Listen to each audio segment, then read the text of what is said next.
O vento quente varria o sertão como se carregasse consigo segredos, culpas e pecados antigos quando a primeira parte da história chegou até Lampião.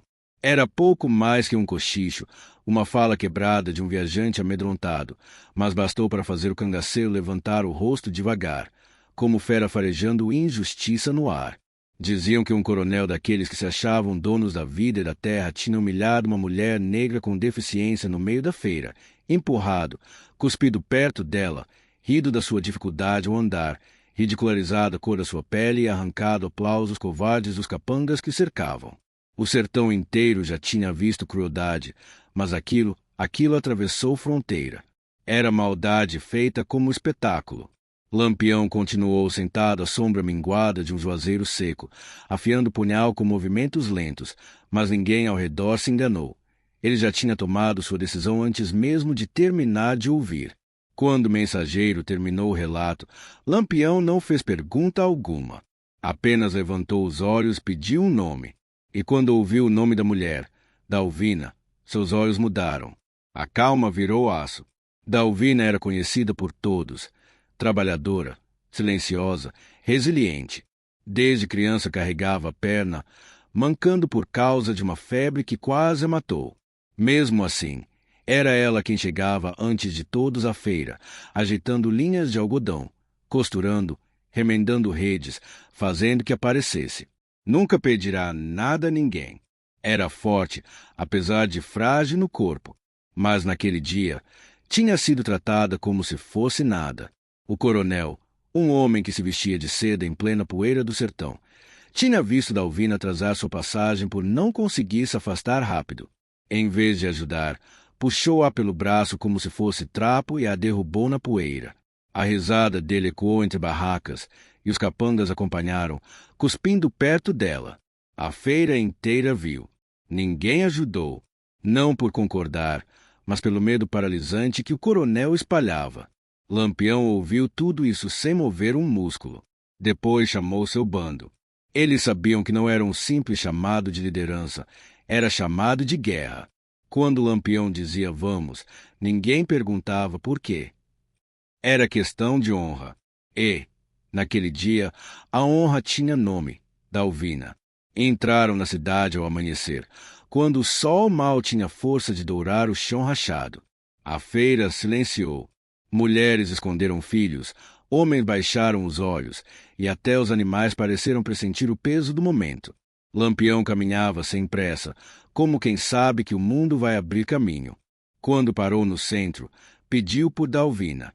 Ela foi trazida devagar, mancando, o rosto marcado pela vergonha que não devia carregar. Lampião se ajoelhou diante dela. O sertão inteiro pareceu prender o ar. Não era submissão, era respeito. Ele pediu que ela contasse o que aconteceu. Dalvina tentou recuar, temendo as consequências, mas Lampião falou baixo. A justiça não precisa pedir licença. Só precisa ser feita. E então ela contou.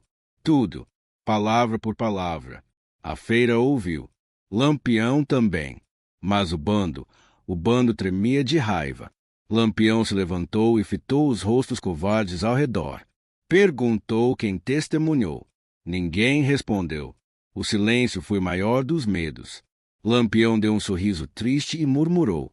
O sertão é duro, mas dureza sem honra é só covardia. O bando montou. Lampião apenas disse, vamos visitar o coronel. O caminho até a fazenda parecia carregar o peso de séculos de injustiça.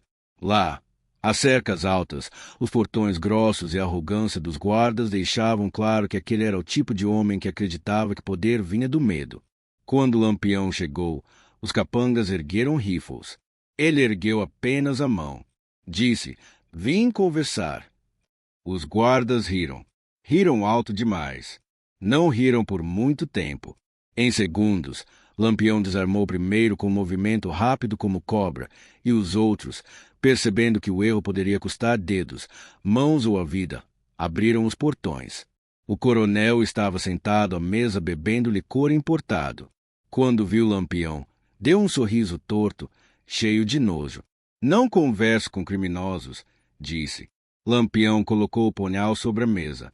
Não como ameaça, Como sentença: você humilhou uma mulher, disse Lampião, e agora vai sentir o que ela sentiu.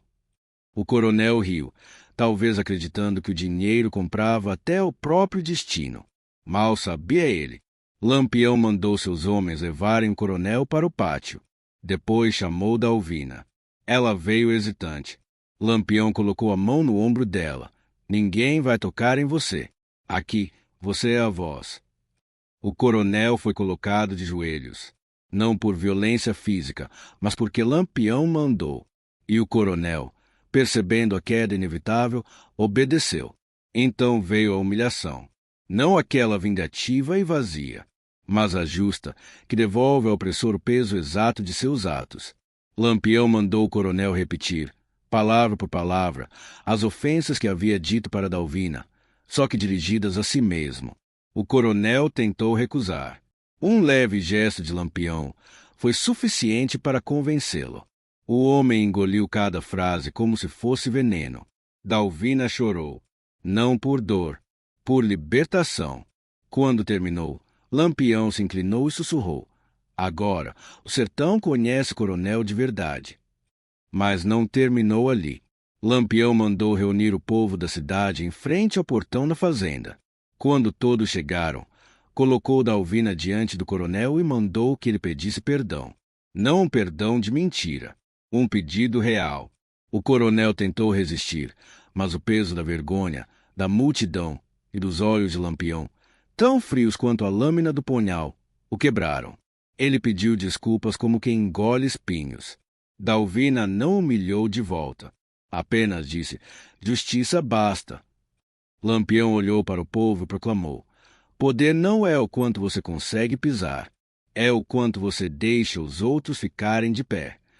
E então partiu, levando Dalvina entre seus homens, protegida como alguém que finalmente tinha sido vista, ouvida e respeitada. Nunca mais o coronel ousou levantar a voz contra ela. Nunca mais ousou erguer a mão para ninguém que não pudesse se defender. E no sertão, essa história correu como fogo. A história de que, mesmo onde a lei não chega, a justiça pode encontrar seu caminho.